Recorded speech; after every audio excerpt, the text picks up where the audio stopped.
به نام خدا. سلام، صادق عباسی هستم. توی آشپزخونه‌ام، یخچالای پشت سرمه و با یه آموزش از سری آموزش‌های رایگان استاد سایت در خدمت شما. امروز میخوام طریقه ارسال ایمیل، در واقع 8 تا نکته خیلی مهم رو بگم، مهم و کاربردی و شاید براتون ساده باشه، اما توی ارسال ایمیل و توی نرخ باز شدن ایمیل و نرخ کلیک ایمیل و افزایش مخاطبای سایتتون به شما کمک بیشتری میکنه. خب اولین نکته که باید بگم اینه که از پریهیدرهای جذاب استفاده بکنید توی ایمیل. خب حالا پریهیدر چی هستش؟ میریم بررسی میکنیم. ایمیلی که برای من ارسال شده، بر فرض مثال این رو بررسی میکنم. خب این میشه عنوانهای پریهیدر ما که خیلی دقت نمیکنم و این عنوانها رو تعویضش نمیکنم. این ایمیلی که از طرف سامانه میلر لایت ارسال شده و این کجای سایت نمایش داده میشه. این یه عنوانیه که قبل از سربرگ ما نمایش داده میشه که بهش میگن پریهیدر. خب این پریهیدر توی این قسمت، اینجا که عنوان ایمیلی که کسی که برامون فرستاده، اسم اون طرفه، اینجا موضوع ایمیله و بعد از این موضوع ایمیل اینجا اون عنوان جذاب پریهیدر باید نمایش داده بشه. این عنوان وقتی کاربر میخونه، طبق تحقیقات جدید نشون میده که کاربر نرخ اینکه ایمیل رو باز بکنه و روی لینک های ایمیل کلیک بکنه 30-40% افزایش پیدا میکنه. دومین نکته اینه که یک سربرگ زیبا انتخاب بکنیم، یه سربرگ خیلی ساده و زیبا. اولین چیزی که وقتی که باز کرد ایمیل رو، وقتی کاربر شما میبینه، این سربرگ ما هستش. این سربرگ میتونید از یه عکس ساده توی این ایمیلتون استفاده بکنید. نکته سوم اینه که ایمیل شما از بلوک های هایلایت شده استفاده بکنه. یعنی چی؟ یعنی اگر یه ایمیل همچنینی من داشته باشم، این خیلی خسته کننده است تا اینو من بیام تا انتها بخونم. خب این متن سیاه توی پس زمینه سفید و شاید واقعا چشم اذیت بکنه.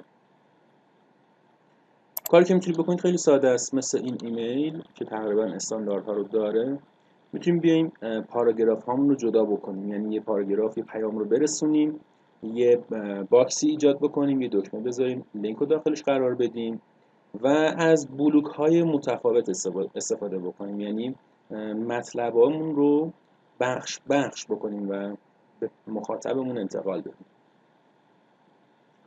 این کمک زیادی میکنه که ایمیل ما خواناتر بشه و مخاطب خسته نشه.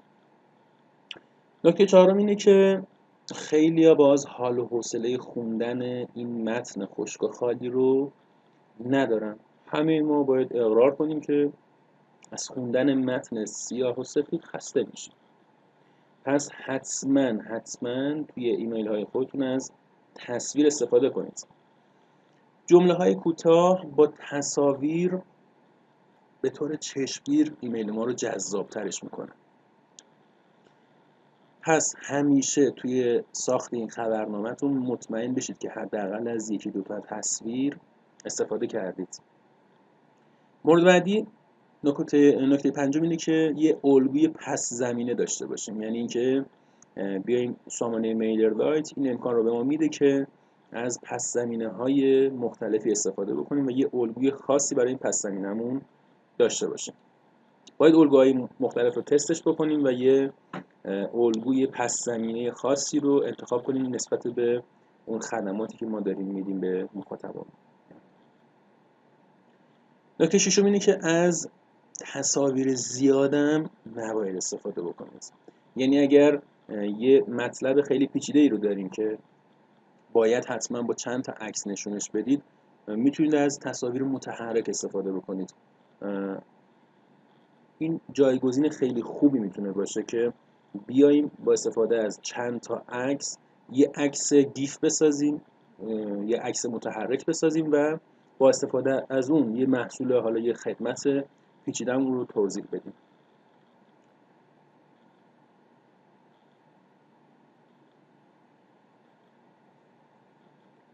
خود همین هم باعث میشه که مدت زمان کمتری اون مخاطب صرف بالا پایین کردن این ایمیل بکنه و توی اثرگذاری انتقال اون مطلب نقش بسیار مهمی رو ایفا میکنه.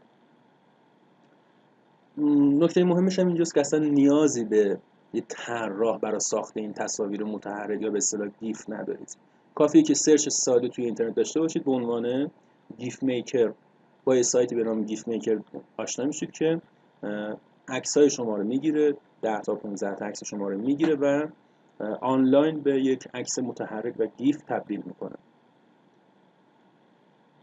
نکته هفتم اینه که حتما از ویرایشگر تصویر خود میلرلایت استفاده بکنید. خود میلرلایت یه امکانی رو داره توی خبرنامه‌هاش که شما نیاز به هیچ نرم افزاری ندارید که عکستون رو بخواید تنظیم بکنید. یعنی شما میتونید تنظیمات برش دادن اون عکس و تنظیم‌های روشنایی، کنتراست تصویر و همه این کارا رو با اون ویرایشگر خاص میلرلایت انجام بدید. و نکته آخر اینه که توی ایمیل خودمون بیایم از ویدئو استفاده کنیم. خود این ویدئو نشون داده که 55% افزایش میده مخاطبای ما رو. یعنی خیلی از کاربرای ما، خیلی از مخاطبای ما از موبایل و تبلت استفاده میکنن و خیلی دیدن یک فیلم کوتاه براشون راحت تره تا اینکه بیان مطلب رو بخونن و بالا پایین بکنن. امیدوارم که این 8 نکته مهم و کاربردی رو بهش عمل بکنید و ایمیل های خیلی جذابی رو بسازید و با این کار نرخ بازدید و نرخ کلیک خودتون رو افزایش بدید تا مخاطبای بیشتری به سایت شما وارد بشه و سایت پولسازی رو داشته باشید. ممنونم که به آموزش امروز توجه کردین. شاد و پر انرژی باشید. خدا نگهدار.